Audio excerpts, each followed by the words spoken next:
TNPSC previous இயர்ஸும் பார்த்துட்ருக்கோம். Find the area of rectangle. Okay, ரெக்டாங்கிளோட ஏரியா கேட்குறாங்க. என்னென்ன கொடுத்துருக்காங்கன்னு பார்ப்போம். Side is 5. Okay, and the diagonal is 13 centimetre. Diagonal கொடுத்துட்டாங்க 13 சென்டிமீட்டர்ன்ட்டு. ஓகேவா? அப்புறம் சைடு இஸ் 5 சென்டிமீட்டர். ஒரு சைடு கொடுத்துட்டாங்க. எப்பயுமே நம்ம பி தான் சின்னதாக இருக்கும், அதனால் இந்த சைடு எடுத்துக்கிறேன். ஓகே, உங்களை என்ன கேட்குறாங்க? Find the area of rectangle. Rectangle செவ்வகத்தின் பரப்பளவு பார்த்திங்கன்னா ஏரியா வந்து எல் இன்ட்டு பி. பட் நம்மளுக்கு பி தான் தெரியும், அப்போ எல் கண்டுபிடிக்கணும். எல் எப்படி கண்டுபிடிப்போம்? இப்போ பாருங்கள், இது வந்து பார்த்திங்கன்னா இது வந்து ஒரு ரெக்டாங்கிள். அதுவும் என்ன ரெக்டாங்கிள்?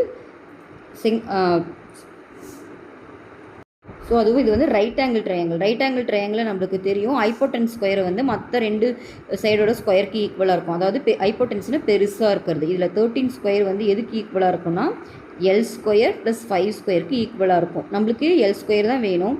அப்போ 13 ஸ்கொயர் மைனஸ் 5 ஸ்கொயர். ஓகேவா? அப்போ எல் ஸ்கொயர் வந்து என்ன? 169 மைனஸ் 5 ஸ்கொயர்னால் 25. அப்போது எல் ஸ்கொயர் வந்து 144. அப்போ எல் எவ்வளோ? 12. ஓகேவா? 12 கண்டுபிடிச்சிட்டோம். இப்போ நம்ம ஏரியாவில் சப்ஸ்டியூட் பண்ணலாம். எல் இதுவும் கண்டுபிடிச்சிட்டோம் 12ன்ட்டு. இப்போ எல்லும் தெரியும், பியும் தெரியும். சப்ஸ்டியூட் பண்ணலாமா? 12 × 5 அப்போ 60. ஓகேவா? 60 சென்டிமீட்டர் ஸ்கொயர் தான் இந்த சம்மோட ஆன்சர். ஓகே.